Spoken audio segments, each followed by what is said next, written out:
English में अपना daily routine बताना बहुत ही सिंपल है, क्योंकि इसमें जितने भी सेंटेंसेस आप फ्रेम करेंगे, जो सब्जेक्ट आपको यूज करना है वो हमेशा कॉमन रहता है, वो रहता है आई। आप अपनी रोज की दिनचर्या बता रहे होते हैं, तो सब्जेक्ट के लिए आपको कुछ नहीं सोचना है, सिंपली आई यूज करना है। I sleep, I wake, I run, I read, इस तरह से आपको हमेशा सब्जेक्ट आई यूज करना है। और जिस टेंस की आपको नॉलेज होनी चाहिए वो है सिंपल प्रेजेंट टेंस। इसके सारे सेंटेंसेस जितने भी आप फ्रेम करेंगे उसमें हमेशा सिंपल प्रेजेंट टेंस यूज होगा। ऐसा इसलिए क्योंकि simple present tense is what related when we talk about our regular action, या हम अपनी किसी हैबिट के बारे में बात करते हैं। जो यहाँ पे पहली बार आए हैं, जो न्यू कमर्स है मेरे चैनल पे, जिन्हें कोई भी डाउट है सिंपल प्रेजेंट टेंस से रिलेटेड, मैंने अपनी एक यूट्यूब वीडियो डाली है, मैं उसका लिंक कमेंट बॉक्स में डाल रही हूँ, आप वहां जाके चेक कर सकते हैं। And I am damn sure उसको देखने के बाद आपको कोई प्रॉब्लम नहीं आएगी सिंपल प्रेजेंट टेंस के सेंटेंसेस को फ्रेम करने में। जो सिंपल प्रेजेंट टेंस में आप जब सेंटेंसेस फ्रेम करते हैं तो क्या रूल यूज करना होता है? सब्जेक्ट, वर्ब की base form plus object. It's just so simple. Subject आपका हमेशा डेली रूटीन बनाते हुए आई रहेगा।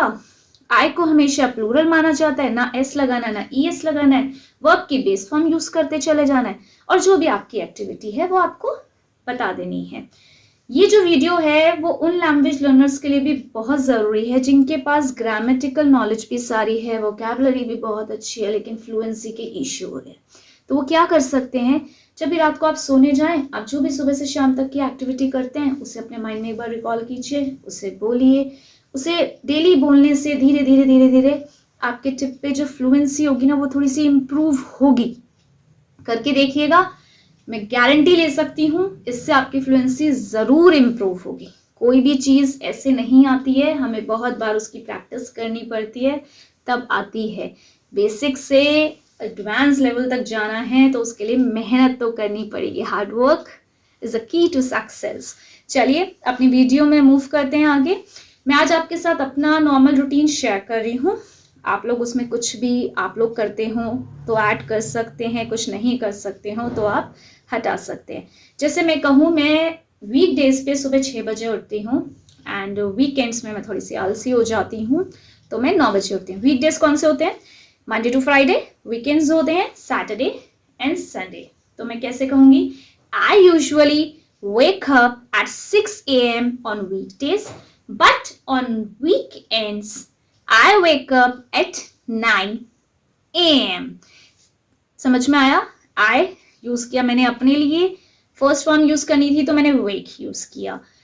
उसके बाद मैं कहूँ, उठने के बाद मैं 10 से 15 मिनट बेड पे रहती हूँ, तो मैं कैसे कहूँगी? Once I wake up, I stay in bed for about 10 to 15 minutes before I get up. एक चीज जो यहाँ आपको ध्यान देनी है वो ये है, मैंने यहाँ वेकअप यूज किया है, फिर मैंने गेटअप यूज किया है। मैं दोनों जगह वेकअप क्यों नहीं यूज किया है, दोनों जगह गेटअप यूज क्यों नहीं किया? क्यों? वेकअप मतलब होता है नींद से जागना, आप नींद से उठ चुके हैं। और गेटअप मतलब क्या होता है? बेड से उतरना। तो मैं नींद से तो जाग गई हूँ, लेकिन मैं स्टे इन बेड, थोड़ी देर बेड पे रही हूँ बेड से उतरने से पहले। गेट अप जाते हैं तो हमारी बॉडी जो होती है ना वो एक रेस्ट मोड पे होती है।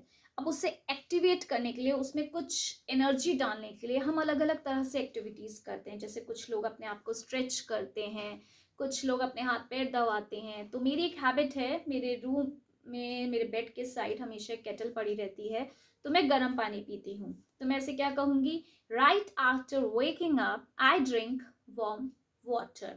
उसके बाद मैं वॉशरूम जाती हूँ, अपना मुंह धोती हूँ, अपने टीथ ब्रश करती हूँ। देन कुछ वर्ड्स हैं जिस पे आप नज़र डाल लीजिए, जो मैं यूज़ करूँगी अपने डेली रूटीन को बताने में। फर्स्ट, देन, आफ्टर दैट, यानी कि उसके बाद, बिफोर उससे पहले, sometimes, usually, often, finally and generally. I go to the washroom, I wash my face and brush my teeth. उसके बाद मैं थोड़ी देर के लिए योगा करती हूँ। After that, I do yoga for about 30 minutes. अगर आप एक्सरसाइज करते हैं तो आप ऐसे बोल सकते हैं, After that, I do some exercise. आप जिम जाते हैं तो ऐसे बोल सकते हैं after that I go to the gym. मैं अपने लिए चाय बनाती हूँ और ब्रेकफास्ट बनाती हूँ, तो मैं क्या कहूँगी? Then I have a cup of tea and make breakfast. Then I have a cup of tea and make breakfast. अगर आप कॉफ़ी पीते हैं या कुछ और ड्रिंक लेते हैं तो आप उसको मेंशन कीजिए। Then I have a cup of coffee and make breakfast, या जो भी एक्टिविटी आप करते हो। शावर लेती हूँ तो मैं कहूँगी after that I take a shower. बालों को सुखाती हूँ, कॉम करती हूँ। Then I dry and comb my hair. उसके बाद मैं अपना नाश्ता करती हूँ अराउंड 9 AM, तो मैं इसे कहूँगी I often have breakfast around 9 AM। जब आप टाइम के लिए श्योर नहीं होते हैं तो आप टाइम से पहले जो वर्ड यूज करते हैं वो होता है अराउंड। फिर मैं रेडी होती हूँ ऑफिस के लिए जाने के लिए। Then I get ready to go to office. Leave home around 9:30 for work. मैं अपने घर से 9:30 बजे के आसपास काम के लिए निकलती हूँ। उन एक्टिविटीज के बारे में बात करूंगी जो मैं घर से बाहर करती हूँ। मैं ऑफिस पहुंचने के लिए एक बस लेती हूँ। आई टेक अ बस टू वर्क। मैं बस का किराया पे करती हूँ और एक सीट लेती हूँ। I pay the fare and get a seat. मैं ऑफिस 10 बजे तक पहुंच जाती हूँ। I arrive work at 10 AM।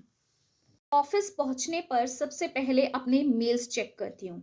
I always check my mails when I get to work. उसके बाद मैं अपने कुछ इंपॉर्टेंट फोन कॉल्स करती हूँ। I generally make some phone calls. Generally, casually, usually, ये वर्ड्स यूज किए जाते हैं जब हम ज्यादातर बोलना चाह रहे हों। कैजुअली, नॉर्मली, ये वर्ड्स जो होते हैं ज्यादातर को डिस्क्राइब करने के लिए यूज किए जाते हैं। Then I report to my boss. उसके बाद मैं अपने बॉस को रिपोर्ट करती हूँ, उन्हें काम दिखाती हूँ, अपना क्रॉस चेक करवाती हूँ, इस तरह से कह सकते हैं आप। उसके बाद 2 बजे मैं अपना लंच करती हूँ। I have lunch around 2 PM। Exactly time के लिए श्योर नहीं हूँ, इसलिए अराउंड मेंशन कर दी हूँ। उसके बाद मैं अपनी आफ्टरनून टी एंड कुछ स्नैक्स, नाश्ते के लिए वर्ड यूज किया गया है स्नैक्स, वो मैं 4 बजे लेती हूँ। Have afternoon tea around 4 PM and eat some snacks. Office में अपने बॉस को अपना सारा काम दिखाती हूँ, तो then I report to my boss. मैं अपनी सारी फाइल्स को फिर ऑर्गेनाइज करती हूँ। Then I organize my files. I leave my work at 5 PM to get home. मैं अपने काम को 5 बजे छोड़ देती हूँ घर पहुँचने के लिए। पहुँचने के बाद मैं खाना बनाती हूँ। After reaching home, I cook dinner. खाना जब बन रहा होता है मैं अपने कमरे की साफ सफाई करती हूँ या समेटा समेटी करती हूँ। While dinner is cooking, I tidy up the room. हम सब साथ मिलकर खाना खाते हैं। We all eat together at 7:30 PM. साथ मिलके हम लोग सब खाना खाते हैं और थोड़ी बातें शातें करते हैं। After having dinner, we catch up on our day. Catch up मैंने यह वर्ड इसलिए यूज किया, जो भी मुझसे मिस हो गया है, मेरी डॉटर से मैं बात करके जानती हूँ कि उसने स्कूल में क्या किया, या कोई ऐसा एक्सपीरियंस है वो मेरे साथ शेयर करना चाहे, मुझसे कोई बात करना चाहे, तो वो हम बैठ के डाइनिंग टेबल पे करते हैं। के बाद मैं अपनी डॉटर की हेल्प करती हूँ होमवर्क करने में। After having dinner I help my daughter to do her homework. मैं वॉशरूम जाती हूँ, अपने टीथ ब्रश करती हूँ। Then I go to the washroom and brush my teeth. अपनी नाइट ड्रेस चेंज करती हूँ। Then I change my night dress. बजे के आसपास मैं अलार्म लगाती हूँ सुबह उठने के लिए, लाइट्स बंद करती हूँ और बेड में सोने के लिए आ जाती हूँ। At around 10 PM I set the alarm, turn off the lights and get into the bed. फिर मैं अपनी डॉटर को कुछ स्टोरीज सुनाती हूँ। Then I read some bed time stories to my daughter. वो जल्दी ही सो जाती है। Soon she falls asleep। अपने फोन को साइड में रख के सोने चली जाती हूँ। Finally I put the phone to the side and go to sleep. मैंने आज आपके साथ अपना डेली रूटीन शेयर किया है। आप भी अपना डेली रूटीन के सेंटेंसेस बनाइए। किसी भी सेंटेंस में आपको डाउट हो तो आप उससे कमेंट सेक्शन में डालिए, मैं उसे क्रॉस चेक करूंगी एंड उसे सही करके आपको बताऊंगी। This is a request. अगर ये वीडियो आपको अच्छी लगी तो प्लीज़ लाइक कीजिए, शेयर कीजिए एंड मेरे चैनल को सब्सक्राइब कीजिए। Thank you.